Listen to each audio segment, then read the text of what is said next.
네, 여러분 안녕하세요. 뉴스입니다. 민주당이 드디어 본격적으로 야당다운 활동을 시작했습니다. 반가운 소식입니다. 민주당 일부 의원들은 국회에서 김건희의 특검 도입과 이상민 장관 파면을 촉구하는 농성 그리고 밤샘 토론 행동에 나섰습니다.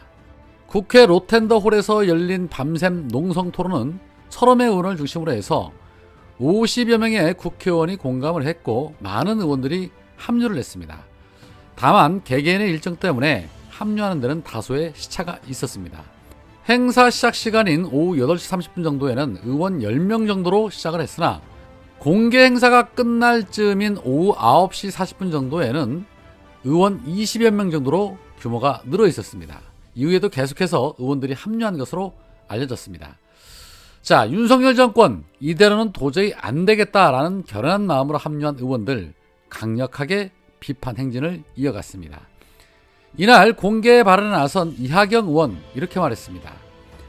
첨단 선진국가로 갈 건지를 토론하는 게 아닌 지난 정부를 걸어 야당을 죽일지 다음 총선에서 야당을 무너뜨릴지를 생각하는 집권 세력을 어떻게 믿냐. 이제 민주당이 정신을 차려서 의정, 국정 단상에서 여당과 열심히 토론하고 나오지 않으면 다수당을 이용해 꼭 필요한 법을 통과시켜 퇴행하고 있는 대한민국을 세계 국가로 이끌어야 한다. 파행적 검찰 독재를 막아내고 국회를 정상화해야 한다. 새 토론의 정치, 여야가 다시 한번 국민과 함께하는 정치를 만들기 위해서라도 국정농단, 검찰 독재를 막기 위해 힘을 다시 모으자라고 강하게 토로했고, 김두관 의원은 오늘 농성을 계기로 해서 검찰 독재에 당당히 맞서 민주당의 위기를 돌파해야 한다. 2월 4일 보고회를 통한 강력 투쟁을 해서 윤석열 정권을 규탄하고 김건희 특검도 받아내고 이상민 장관을 파면할 수 있도록 해야 한다. 나아가 이상민 장관 인사 조치에 대해서 파면하지 않으면 국회에서 탄핵 의결을 해야 한다. 기회를 줬는데도 정말 뻔뻔스럽다, 염치 없다 라며 강도 높은 비판을 쏟아냈습니다. 안민석 의원은 이런 게 야당의 모습이다. 왜 우리가 윤석열 정권을 무도하다고 탓만 하냐. 절반의 책임은 우리가 너무 느슨하게 보인 데 있지 않나 생각을 한다. 민주당 의원만 때려잡고 부패비리 저지르는 프레임으로 가는 게 하나의 총선 전략 같다. 당대표도 비리 프레임으로 집어넣는 것 같다. 이제는 광장으로 가 시민들과 손잡고 윤석열 정권 포갑을 뚫고 나가야 할 것 같다라며 강경한 행보를 해야 한다라고 주장을 했습니다. 역시 안민석 의원이 정확하게 꿰뚫어보고 있습니다.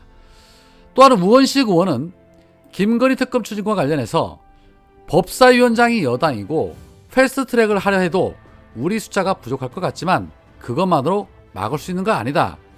김건희 특검을 해서 제대로 된 수사를 하라는 것은 이미 국민의 명령이다. 그 명령을 따르지 않는다면 국민이 용서하지 않을 것이고 특검을 받아들일 수 있게 우리가 역할을 해야 한다라고 말을 했습니다.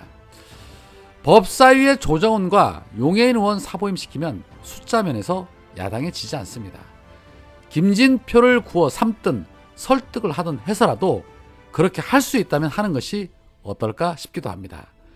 또한 무소속인 민영배 의원도 참석을 해서 제가 보기에는 민주당은 수비수가 아닌 공격수가 필요한 것 같다. 주저할 시기는 지났다. 당원, 지지자 눈높이에 최소한 맞춰야 한다라고 거들었습니다. 그렇습니다. 여당 때 180석이라는 배부른 의석을 얻고도 행여나 역풍 맞을까봐 수비 위주의 스탠스를 취하면서 결국은 정권을 빼앗겼습니다. 그럼에 엄중 때문에 말이죠. 개혁도 제대로 못하고 말이죠. 어찌됐든 이런 분위기는 좋습니다. 그동안 민주당을 지지하는 지지자들뿐만 아니라 많은 시민분들이 수동적인 태도를 일관하고 있었던 이 민주당에게 답답한 마음을 토로하셨는데 이제서야 행동으로 움직이니 일단 시작은 좋아 보입니다. 또한 김건희 특검 태스크포스팀 역시도 본격적인 활동에 나서면서 특검에 대한 강한 의지를 드러내고 있습니다. 이 여세를 몰아 반드시 아름다운 결실을 맺었으면 좋겠습니다. 기승전 이재명을 외치면서 총선과 대선, 더 나아가서 경제가 폭망하고 있는 이런 부분까지 감추고 있는 이 무능하고 무도한 정권을 반드시 심판하기를 간절히 바랄 뿐입니다. 어제 박찬대 의원이 모두 발언을 통해서 이런 말을 했었죠. 윤석열이 금융위 업무보고에서 불공정거래 사범을 뿌리 뽑는데 최선을 다해달라고 당부를 했다. 간만에 나온 옳은 말이다. 전적으로 동의를 한다. 주가 조작은 대표적인 불공정거래다. 언론 보도가 맞다면 윤석열도 주가 조작을 뿌리 뽑아야 할 범죄로 인식하고 있다는 뜻이다. 그렇다면 솔선수범해야 되지 않겠냐. 김건희의 주가조작 의혹부터 낱낱이 파헤치는 것이 솔선수범의 길이다. 김건희 여사가 주가 조작에 관여했다는 증거는 차고 넘칩니다. 만일 김건희 여사가 일반 피의자였다면 진작 구속됐을 것입니다. 남편이 검사 출신이고 대통령이라는 이유로 법이 저절로 피해가고 검찰이 알아서 소환도 하지 않는 것은 법치도 상식도 공정도 아닙니다. 남편이 대통령인 것이 면죄부가 될 수 없고 되어서도 안 됩니다. 중범죄에 대한 수사를 제대로 하지 않고 봐주는 것은 직무유기입니다. 검찰은 윤석열 대통령 지시대로 불공정 거래 사범을 뿌리 뽑으십시오. 즉각 김건희 여사를 소환하고 소환에 불응하면 구속영장을 청구하십시오. 통상적인 주가 조작 수사처럼 제대로 수사하십시오. 제1야당 대표에게도 아무 거리낌 없이 소환을 남발하고 구속과 기소를 운운하는 결기면 대통령 아내라고 수사하지 못할 이유가 전혀 없지 않겠습니까? 호랑이는 죽어서 가죽을 남기고 사람은 이름을 남긴다고 했습니다.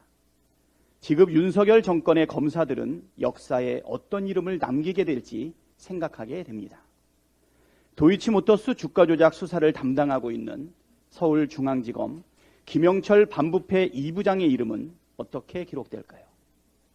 지금처럼 김건희 여사 수사를 계속 뭉갠다면 권력 눈치를 보며 마땅히 해야 할 수사를 덮어버린 비겁한 정치검사로 기록되지 않겠습니까? 대장동 수사를 지휘하고 있는 고형곤 제4차장 검사, 어미준 반부패 수사 1부장, 강백신 반부패 수사 3부장, 호승진 부부장 검사는 또 어떻게 기록될지도 궁금합니다. 윤석열 검사 독재 정권에 부역한 최악의 정치 검사로 기록되고 싶은 게 아니라면 공무상 비밀 누설과 피의사실 공표의 유혹을 끊어내야 할 것입니다. 조작 수사, 편파 수사라는 오명을 벗고 오직 증거를 조차 진실을 밝혀내는 국민이 바라는 정의로운 검사의 모습을 보여주기 바랍니다. 권력은 짧고 역사는 깁니다. 네, 권력은 짧고 역사는 길다. 제가 볼 때는 그 역사에 윤석열 정권은 어쩌면 이름을 새기지 못할 수도 있을 것 같다라는 생각이 듭니다. 전두환이 전 대통령 호칭 대신에 전두환 씨로 불렸던 것처럼 박근혜가 박근혜 전 대통령 호칭 대신에 박근혜 씨로 불렸던 것처럼 말입니다.